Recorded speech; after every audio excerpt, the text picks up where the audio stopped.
hopes and treasures beyond your broken wing. Hi, my name's Deb Maybury, and you're watching Reveal, Connect, and Heal. And tonight my guest is Bill Murray. Welcome to the show, Bill. Hi there. Thanks for having me. Well, it's great to have you. It's been a while since we had a conversation, so I was really looking forward to speaking to you again. Now, I know you from the National Association of Adult Survivors of Child Abuse, and we actually talked for the first time when you interviewed me for your program called Stop Child Abuse Now. And you also have something called Community Matters, so you're quite an advocate. Right. My original advocacy was in general public safety, and the Community Matters show is as a holdover from that. The name Community Matters had to do with the fact that after the events of 9/11, being an American, I was very upset, and a New Yorker, to see those towers come down that day. I established a nonprofit that spoke specifically to the concept of community policing, which is that everybody has a certain degree of responsibility for public safety. We can't only rely on police and law enforcement and so forth. So that's what that was all about. And that was going great guns. It's still a website at lacp.org with over 6,000 pages on it now. Wow. But in 2005, my mother passed away, and I'd already lost my dad, and I had made a promise to myself that I wouldn't go public with my story of abuse and recovery until after they were gone. Not because they were my molesters, they weren't, but because they were so upset when they found out what had happened to me, and I didn't want to embarrass them even more. So I waited fully 25 years. I was 25 years into my own recovery when my mother finally passed on. And so for since 2005, I've done a second and even more significant to me personally advocacy on the issues of child abuse, because as an abuse survivor myself and a victim of pornography, multiple trafficking violations were done to me. I was kidnapped for 2 weeks, all at the hands of all men, and between the ages of 11 and through high school, basically. I had a terrible and debilitating experience that in my adulthood, of course, affected every decision I made throughout my 20s. But I finally did get into recovery some 30 years ago now. And now the advocacy is I actually keep both going. But 5 nights a week, we talk strictly about child abuse, and the 6th night, we do a 6th show, still carries the name Community Matters, although we usually do actually talk mostly about issues of child abuse on all 6 shows, every night except Saturday. Wow. You know what? I have kind of a line of questions that I wanted to ask you, but I didn't know this complete story. I read a little bit, obviously, with research. But can I ask you just to maybe talk a little bit about the scenario? I mean, families are shamed and people don't want to reveal, or they reveal, but then they maybe don't pursue it fully because they're protecting other people. Right. I have four different people that actually violated me when I was a child. And I would never mention a few of those names because people are linked in there and will have a reaction. So maybe explain a little bit about what your situation was.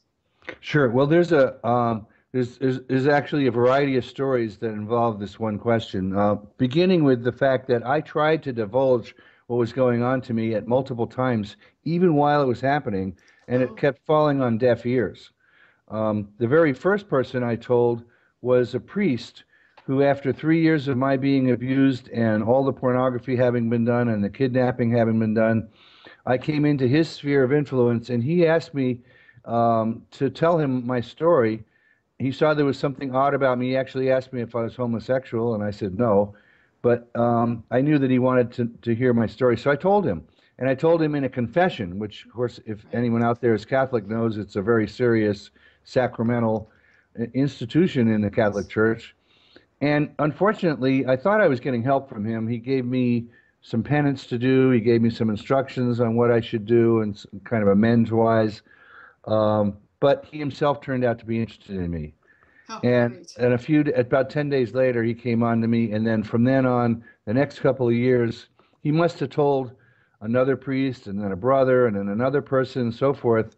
And I spent the next couple of years trying to run away from these people. And of course, this was in a minor seminary. I had decided, and this was freshman year of minor seminary, that I was going to possibly become a priest, and I was interested in pursuing that. So it really crushed me.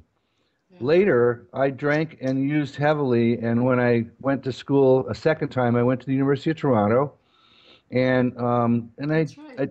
I didn't do really well in school. I did mostly drinking and trying to get into girls' pants, and ultimately, in my late 20s, though, my then girlfriend and I sat down with my parents, and I told my parents the whole story in a psychiatrist's office. So obviously, it was an attempt again to, get some help for what had happened to me. And unfortunately, way back then, there was no offer of help. My parents' reaction was like as if something had happened to them. Like, Wow. how could the church have done this to us, meaning to them? And the psychiatrist had no offering to help. I went to 4 or 5 sessions and then stopped going because it was obvious I had told my whole story. I'd answered all the questions. This is why years later I knew how embarrassed they were for their own sake, even though they weren't my molesters. And I had made a promise in my early recovery that I wouldn't speak about it until they were gone publicly. Now I spoke about it at meetings with other people, and of course I even spoke about it a couple times. I was asked to speak in front of actually thousands of people, like a convention, and I told my story there. But as far as going public with it, I waited all the way until about 2005 was when my mother started to get ill, and by 2007 or 9 or somewhere in there, she actually got Alzheimer's, and at that point, I felt completely free to start doing this not only publicly but really, really publicly, as you Right. know. And that's how NASCA came about, the National Association of Adult Survivors of Child Abuse. Now, as maybe thousands of members, I really don't know because we don't require people to register per se. You're kind of a member as you are if you say you are, you know. Well, I appreciate that and all the work that you have done. And in that area, how did that affect you to that silence, not being able to speak out? How did that Okay, affect you mentally, spiritually, physically? well, this is among the various characteristics that all of us who are abuse survivors share. And this is true whether we're sexual assault survivors, physical abuse survivors, violence, emotional or mental trauma survivors, or through neglect or maltreatment. All four are kinds of child abuse and trauma. It, the one thing we share in common is that if we didn't get help when we were young, when we come into our adulthood, we keep it as a secret. That's the one thing that we all do. We do it for different reasons, but almost uniformly, we become determined to try and handle this ourselves. We somehow in our now newly formed adult mind think that, it's not going to affect us. We're determined not to make it affect us, and unfortunately, it does affect us. It affects us in many ways. Mostly obsessions or compulsions or addictions are a part of it, but certainly behaviors and how we feel about ourselves and how we interact with other people, the relationships we establish or don't establish, the jobs we pick, whether or not we stay home or travel across the country to try and get away from it. All of these things are decisions that are based on the fact that we have, an inner set of feelings that we've never resolved and we don't know how to deal with. And that's what recovery is. It's the beginning of dealing with these things, and it usually begins with the telling of the secret in some correct, some appropriate format, which could be, with a singular person like a therapist, or even a best friend, or a life coach, or it can be in a group dynamic like a 12-step program or a nonprofit group that has meetings for recovery from childhood trauma or whatever it is, or a combination, but an appropriate path. And once we start, telling our story, hopefully we're willing to then do the work, because it is work, that comes back to us as suggestions and tips and techniques that either the individual or the group or both, present us. Well, you've had, I don't even know how many interviews that you've done because it's a daily program basically that you're Uh, doing. we've done 1,200 episodes, and Wow. at least half of them are special guest episodes. Yeah. That's amazing. Congratulations. I mean, that's phenomenal what you're doing with Thank the time and time investment and you know the energy and financially as well. Over the course of those interviews, is there a sort of a common theme why people do then I'll say come out or reveal their stories? What happens in their lives that then I'll they tell you, speak? one of the reasons that we exist is to, first of all, obviously to reduce the incidence of child abuse that's going on today. The current group of at-risk kids, we don't want them to go through what we went through. But and so that's prevention and intervention and so forth, and it's also, educating the public what to look for and asking them to play a role and all that. But the second part of our mission is really to present the concept of recovery to adult survivors, many of who don't realize that the very foundation of the experiences they had in their childhood, is affecting all of the rest of their life and has all along. And what I That's said interesting. before, Keep that we don't going. know it. We don't even know it. So we Exactly. we Yeah. try all kinds of things that are solution oriented, which are inappropriate. For example, that's why so many of us are substance abusers, or we're perfectionists. A lot of us become, obsessed and become A type personalities because of how we feel about ourselves. So and that there's a whole variety of things that it might come from. It can come from shame, of course, embarrassment, feeling of being broken, not being understood, of if we ever say anything that will be judged. A lot of us, especially early on, have a sexual identity problem, especially if the sexual assault happened with the same sex type person. That's not unusual. Boys, especially, are taught to deal with stuff by themselves. It's the worst thing we could tell a boy. But we were all socialized thinking that we had to deal with it on our own, and we don't. We need each other. I always use the expression, that we may suffer alone, but we heal together. And we need the message has to go out that even recovery is possible, and there's lots of paths to it. We don't pigeonhole anybody into one type of recovery. All the things I mentioned before: ministry, psychiatry, uh, psychology, counselors, life coaches, 12-step programs, all those things I mentioned before: art therapy, dance therapy, Right. writing Mm-hmm. techniques. There are special techniques that people are using now for trauma recovery, and whatever one you want to pick, that's okay with me. I have no I have no vested interest in selling any one type of recovery over another. I have a vested interest in selling the concept of recovery, and I will help people find their right path for them. Personally, I needed somebody who I could go to, and be transparent with. I needed somebody I could be really honest with. I could talk about anything with, and I knew he would talk about anything back to me, because my recovery actually happened in a 12-step setting. And in a 12-step setting, you have not only the group, obviously the group dynamic was going on too, where I was sharing in the group and hearing other people, but you pick what they call a sponsor in a Yes. 12-step program, and that person is somebody who has the kind of recovery that you want yourself someday. They're ahead of you in the process and so forth. So I had that's what I do recommend, no matter what the format you choose for your own recovery, is that you have some individual or small group of individuals who you can be very, very honest with and transparent with.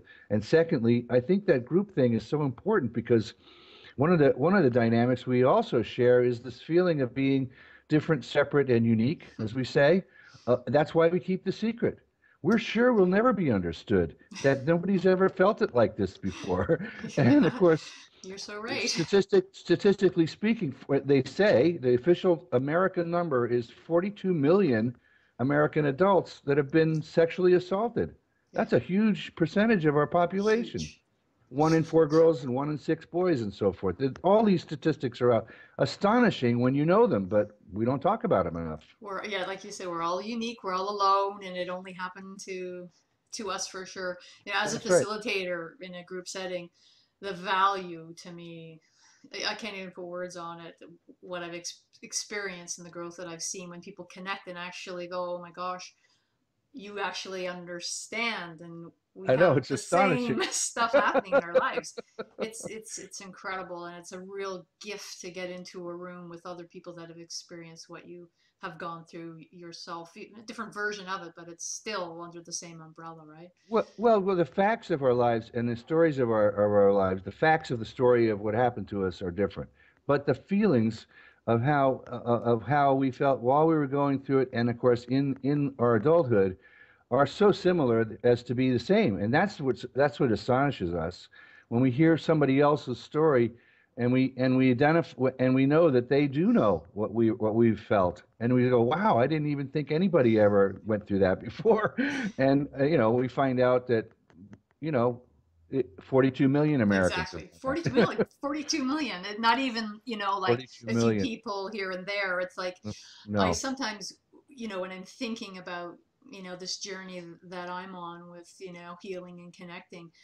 And sometimes I'll be in my car and I'll be literally driving. You're from Toronto, right? I mean, I forgot that we're, we have Right. that same demographic there, similarity. And I'll be driving up, the 400, the 401, and I'll be going 1, 2, 3, 4, 1, 2, 3, 4, 1, 2, 3, 4. How many Yes. people are actually affected? Yes. It's just it's mind boggling.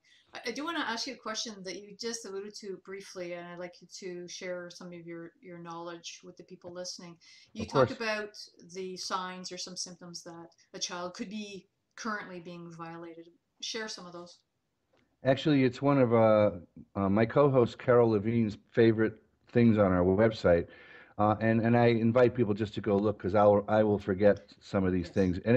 But there's a whole laundry list, a big one, of um, of non-physical signs that you should be aware of that children go through that are possible indications that there's something troubling them, and it could be child abuse. So these are things that are actually, we have it broken down in two separate categories.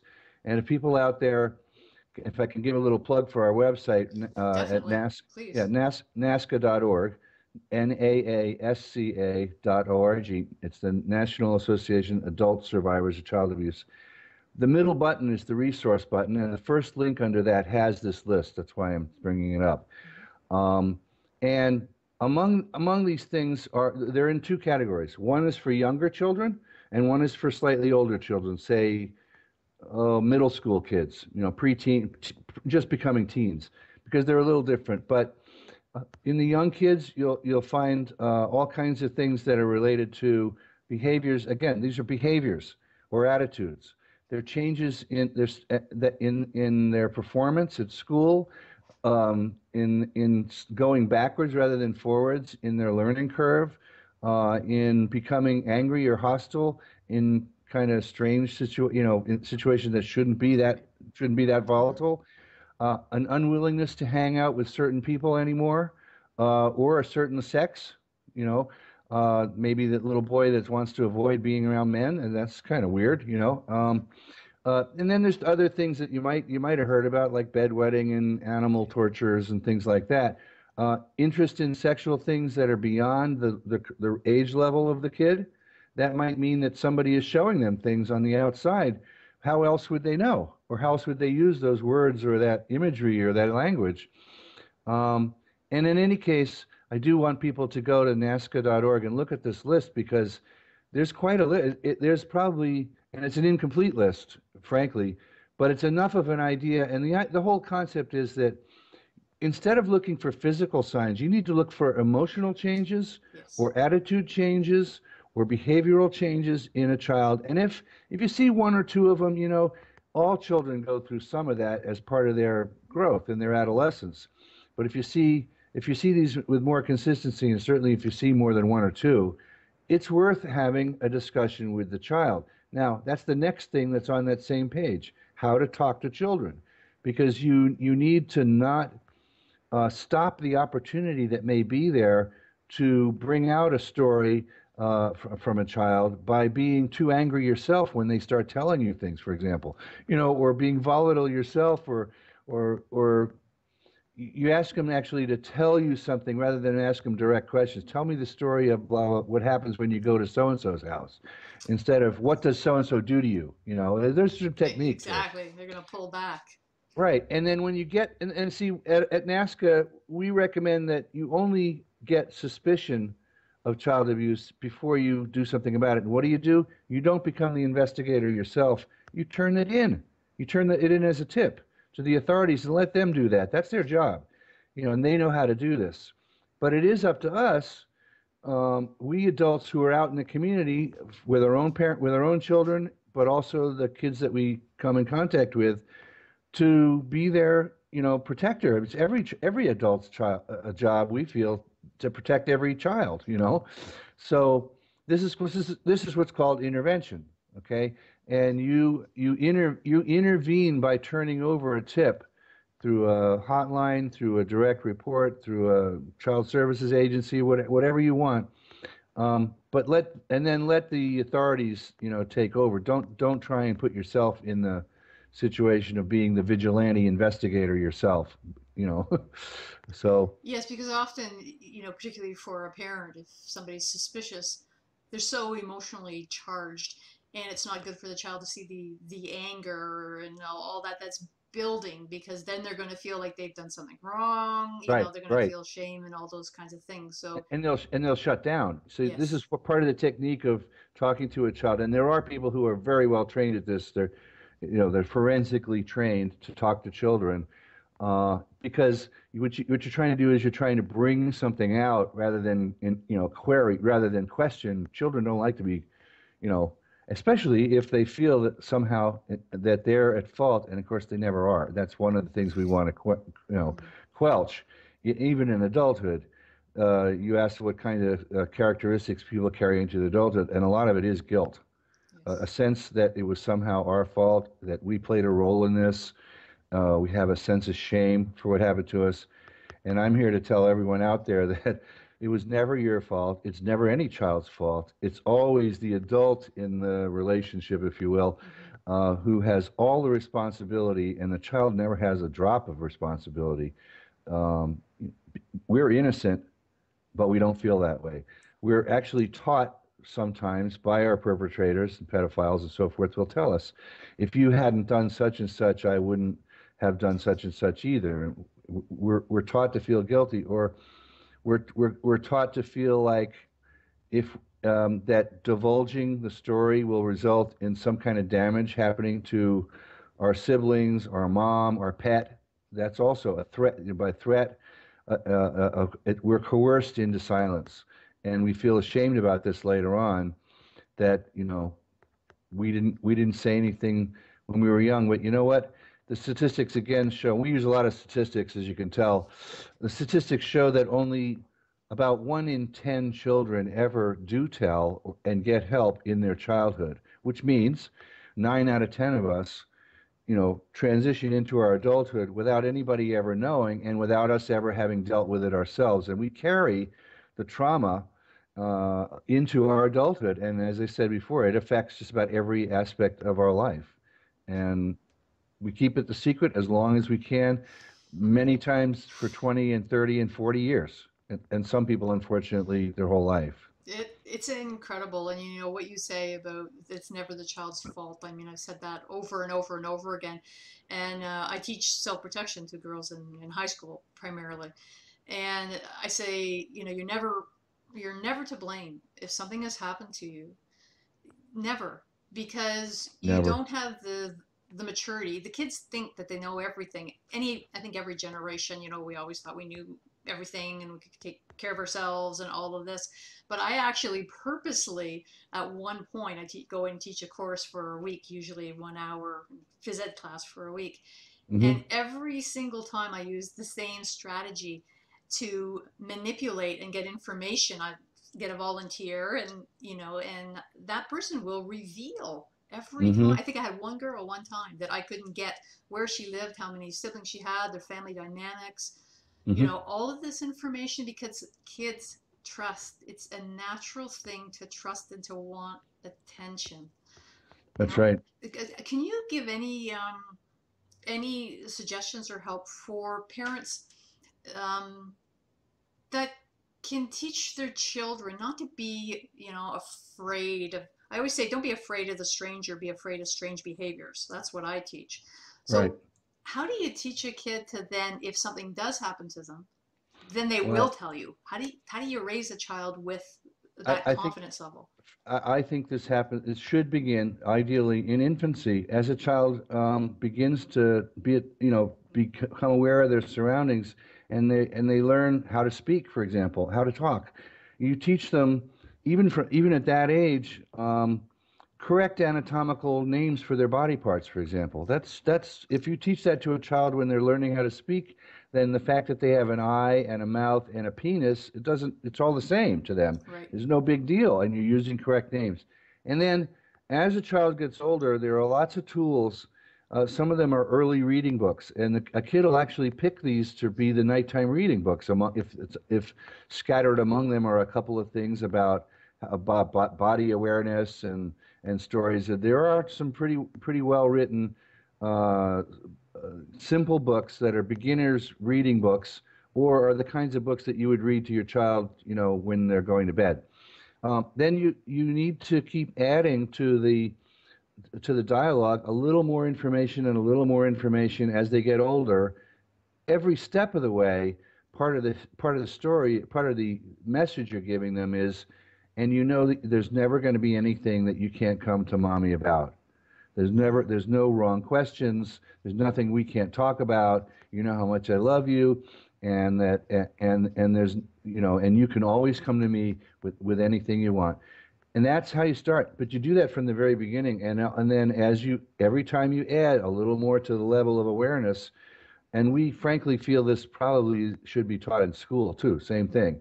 At different steps in school, we should be teaching children, body safety and their own privacy safety and so forth, just like we teach them fire drills.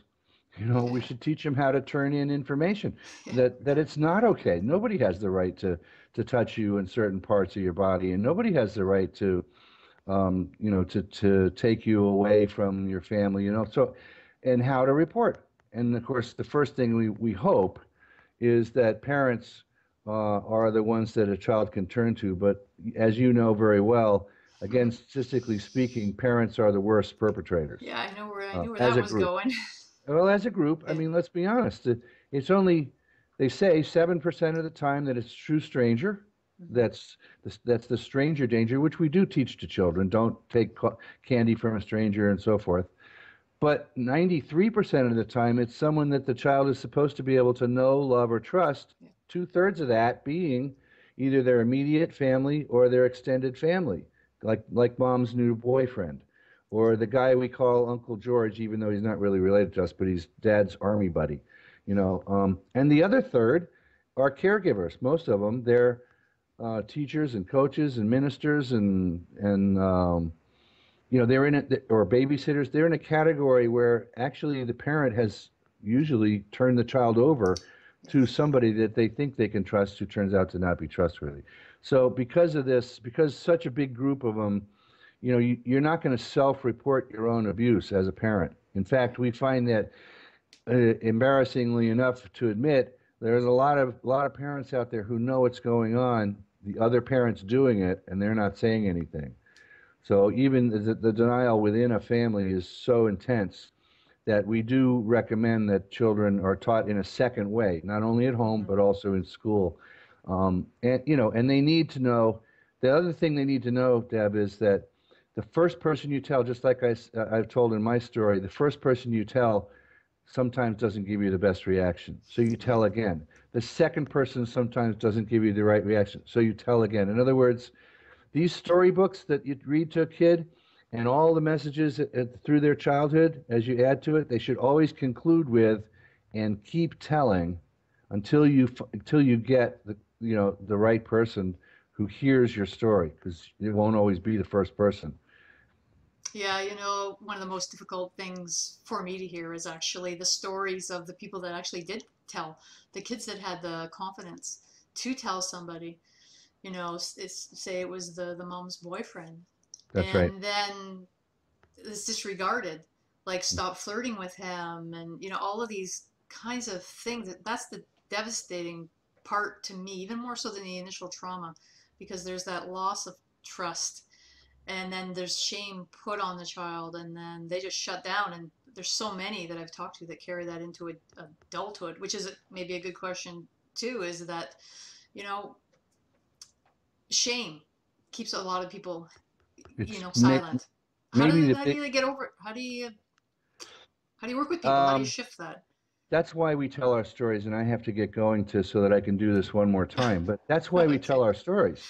I really feel that the best positioned people to break through the taboo and to start the community down the road that will eventually lead us to a place where it's not desirable, but at least comfortable for us to be in a conversation about childhood sexual assault is for those of us who are in recovery, who are comfortable enough to tell our stories.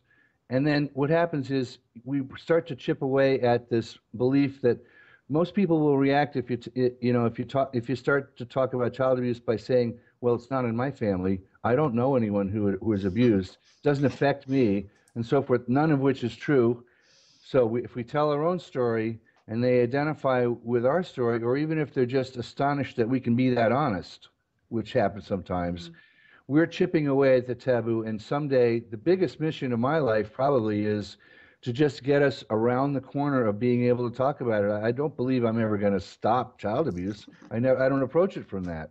But I do hope that someday enough of us will be willing to talk about it so that it's no longer, the taboo topic that it still is today, and it'll become then a national priority for each of our countries and for a worldwide group, Yeah. an international group of people who recognize this is a pandemic, global pandemic, what's going on with our kids, and it's not okay. No, it's definitely not okay. We're on a very similar mission because, the theme of all that I do is to reduce the prevalence, to cut through the stigma and the taboo, and just to have a voice, just to talk. And the more of us that are comfortable speaking about it, not through anger or anything, No. just to talk, just to break the silence. I think the more of us that do that, the more people will come forward, and they are coming forward. A lot of people.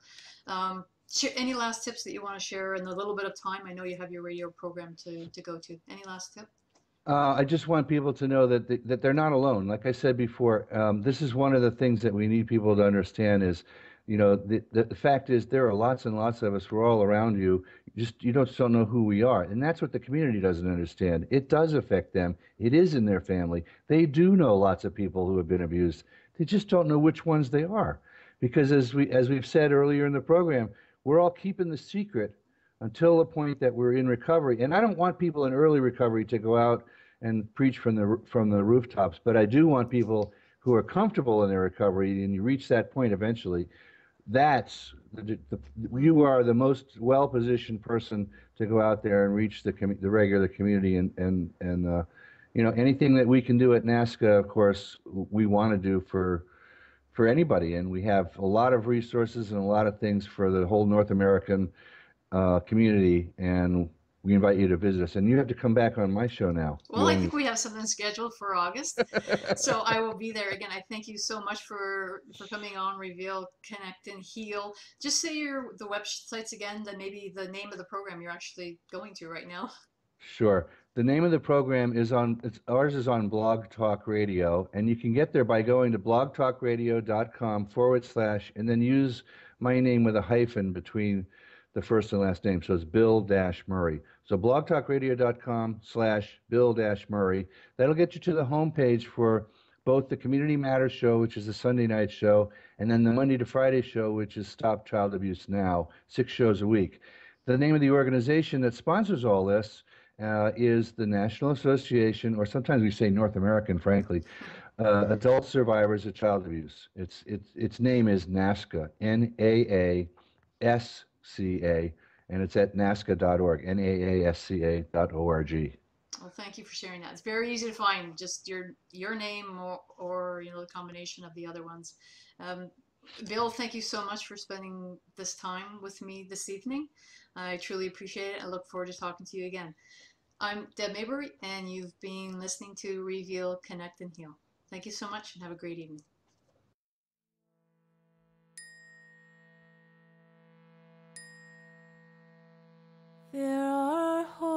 hopes and treasures beyond your broken wing. There are hopes and treasures beyond your broken wing. Ooh,